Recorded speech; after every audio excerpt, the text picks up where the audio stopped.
변연계는 사랑과 행복, 미움과 분노 등 감정을 관장하는 부위입니다. 그래서 감정뇌로 불리기도 하죠. 부부들이 서로의 정서와 감정에 영향을 받는 것은 바로 이 변연계 때문입니다.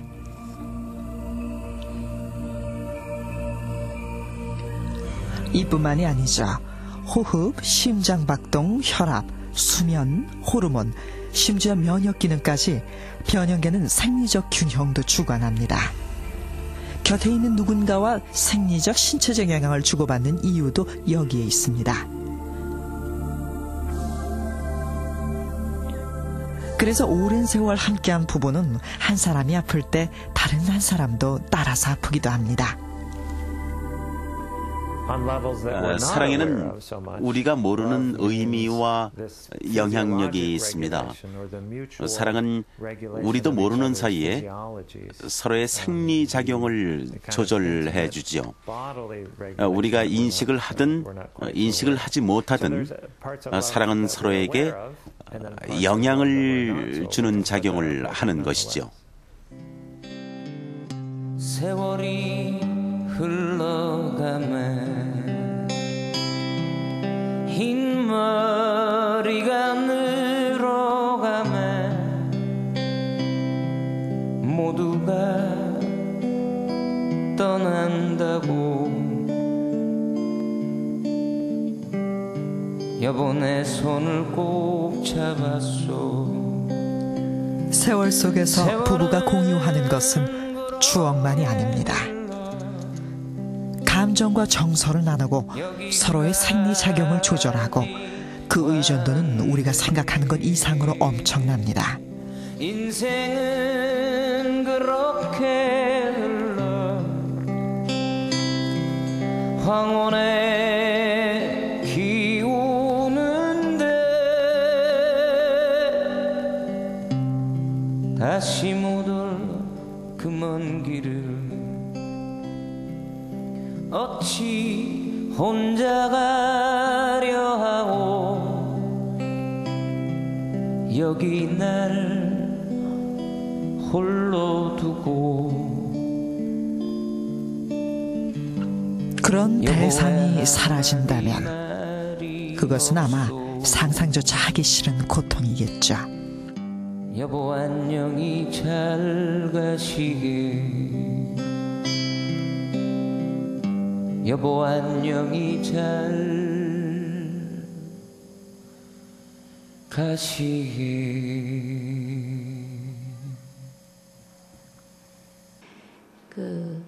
아무것도 할 수 없는 것 같아요. 아무것도. 심지어는 애를 밥 먹이는 것도 할 수 없을 정도로 힘이 없어지고 아무 의욕도 없어지고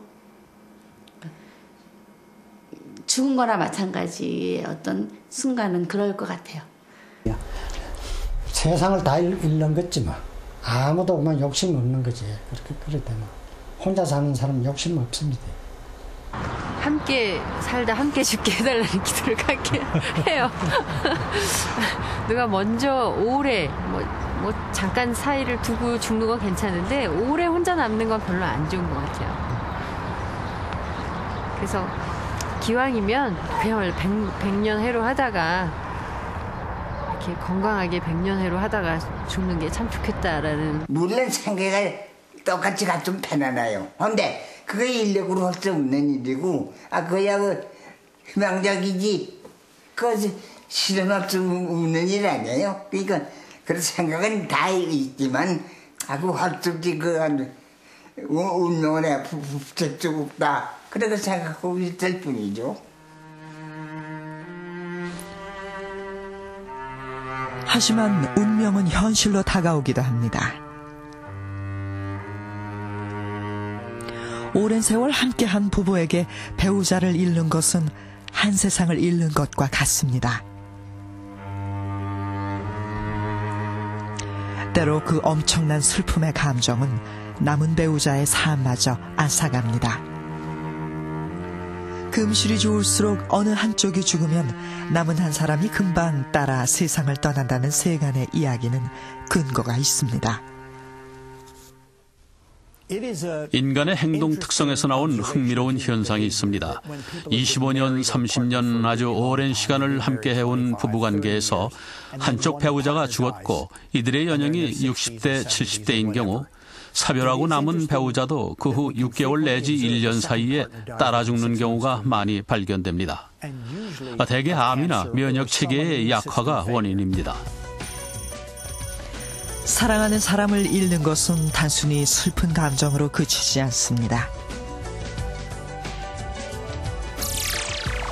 소중한 사람과의 관계를 잃은 스트레스는 우리가 상상하는 것보다 훨씬 큽니다. 특히 배우자의 사별이 그렇습니다. 사랑을 잃는 것은 고독해지는 것입니다. 외로워지는 것입니다. 감정과 얘기를 나눌 사람이 없어지고 생리적 조절을 주고받을 사람이 없어지는 것입니다. 외로움과 고독은 건강에 치명적입니다. 심장병 수술 환자 14,000명을 조사한 결과 미혼이고 친한 친구가 없는 사람의 50%가 5년 후에 사망했고 배우자와 친한 친구 둘 다 있는 사람보다 사망률이 3배나 더 높았습니다. 이쯤 되면 사랑은 물과 공기처럼 생존을 위해 꼭 필요한 것일지도 모릅니다. 연인, 부부, 가족, 그리고 이웃들과의 좋은 유대관계는 건강과 장수의 첫 번째 조건이 되죠. 인간은 홀로 살아갈 수 없는 존재니까요. 많은 사람들은 오래 사는 것이 유전자 때문이라고 생각합니다. 하지만 유전자의 영향은 미미합니다. 유전자보다 더 중요한 것은 가까운 사람들과의 친밀한 관계입니다. 그게 가장 중요합니다. 부부, 연인, 자녀, 친구, 형제, 부모 등 가까운 사람들과 공동체적 관계를 형성하면 오래 살고 건강하게 살 수가 있습니다. 과학자들이 사랑의 강도를 알아볼 때 제시하는 몇 가지 기준이 있는데요.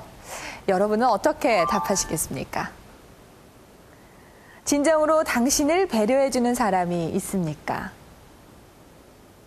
나를 사랑하는 사람이 있습니까? 기꺼이 나를 도와줄 사람이 있습니까? 비밀을 털어놓을 수 있는 존재가 있습니까? 이 4가지 질문에 대해서 모두 없다라고 답할 경우 여러 가지 원인에 의한 질병이나 조기 사망의 위험이 3배에서 5배까지 더 높아지는 것으로 나타났습니다. 친밀감을 나누는 것은 우리 생존과 밀접한 연관이 있다는 얘기인데요. 이때 흥미로운 것은 타인에게 베풀면 베풀수록 건강에 더 이롭다는 것이죠.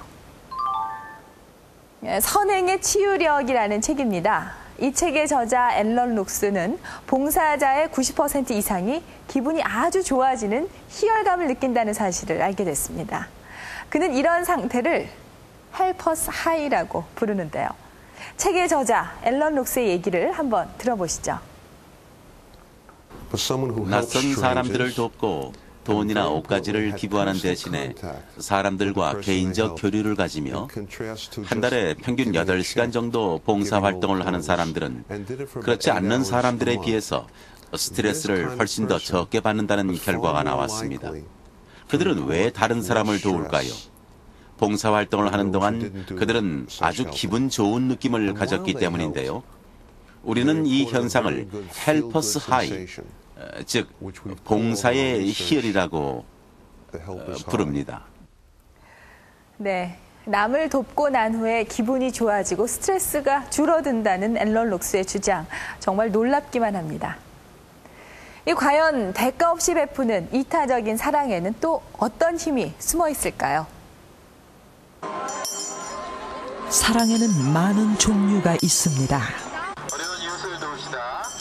연인을 향한 사랑, 부모와 자식, 그리고 가족에 대한 사랑, 친구와 동료를 위한 사랑,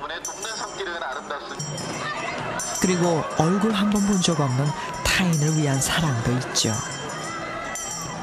신기한 것은 그 대상이 누구든 내가 사랑을 베풀 때 행복해진다는 사실입니다.